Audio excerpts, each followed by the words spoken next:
नमस्कार मित्रों, ओम नमः शिवाय। हर हर महादेव। सनातन सत्य 108 में आप सभी का पुनः स्वागत है। सावन आरंभ होने को ही है। महादेव पर चर्चा तो पूर्ण सावन चलेगी, क्योंकि उनके विषय में जानने समझने से श्रेष्ठ कुछ और कहाँ है। परंतु सावन आरंभ होने से पूर्व आप सभी को महादेव को प्रसन्न करने के लिए तैयारी भी तो करनी है। इसीलिए आज हम आप सभी को जानकारी प्रदान कर रहे हैं। तो दोस्तों, वीडियो को अंत तक जरूर देखिए, इसमें आपका ही फायदा है। सावन माह में देवादिदेव महादेव का पूजन किस प्रकार करें, और इसी के साथ व्रत कथा भी दे रहे हैं। श्रावण हिंदू वर्ष का 5वां माह है, जिसे शिव भक्तों द्वारा हर्षोल्लास के साथ मनाया जाता है। शिव भक्त इस पूरे माह व्रत, उपवास, पूजा अर्चना करते हैं। हाँ, सभी की जानकारी के लिए हम आप सभी को बता दें कि श्रावण मास में प्रत्येक मास की तरह 2 पक्ष होते हैं। ठीक इसी प्रकार उत्तर और दक्षिण भारत के 2 अलग अलग पंचांग या 2 कैलेंडर होते हैं। उत्तर भारत में लोग पूर्णिमा कैलेंडर के रूप में भी जाने जाते हैं, और दक्षिण भारत के लोग अमावस्या कैलेंडर का पालन करते हैं। यही मूल कारण है कि भारत में श्रावण उत्सव अलग अलग मनाए जाते हैं। मूलतः ये स्थान और समय भेद होने के कारण ही संस्कृति भेद भी है। श्रावण में भी सर्वाधिक महत्वपूर्ण सोमवार के व्रत होते हैं। सोमवार का व्रत प्रभु शिव को समर्पित है। इससे जुड़ी एक कथा है कि समुद्र मंथन के बाद समुद्र से कई कीमती रत्न निकले, परंतु इससे पूर्व जो निकला वो है हलाहल विष, जिसे प्रभु शिव ने निगल लिया।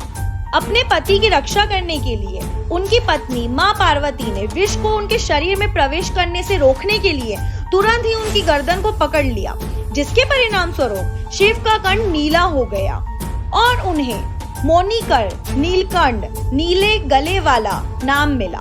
भक्त पूरे 1 माह प्रभु शिव को समर्पित रहते हैं और इन व्रत, उपासों, पूजन अर्चना को करते हुए प्रसन्न रहते हैं।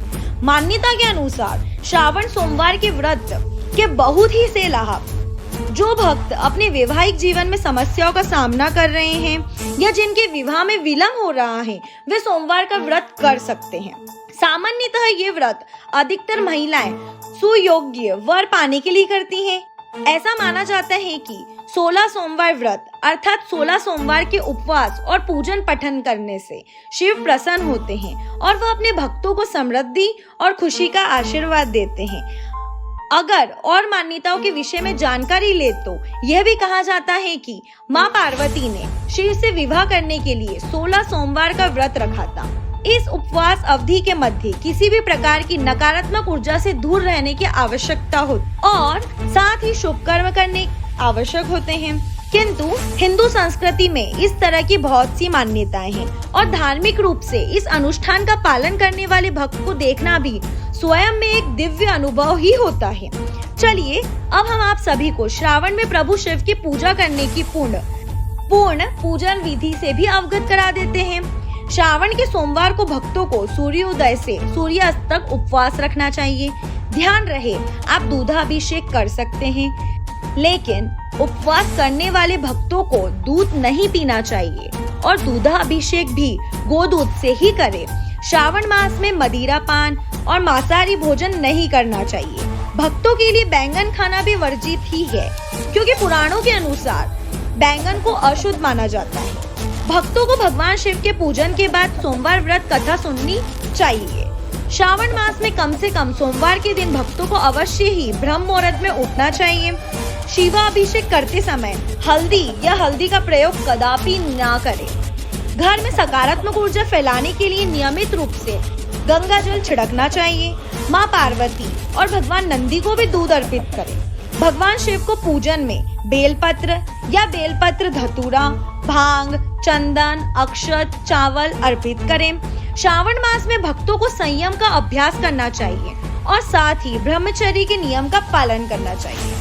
तो दोस्तों, हमारी यही प्रार्थना है महादेव से कि आपकी पूजा साधना सफल हो, आपकी इच्छाएं पूरी हो। अभी हम वीडियो को यहीं विराम देते हैं। मिलेंगे जल्दी नई जानकारी के साथ। हर हर महादेव। ओम नमः शिवाय।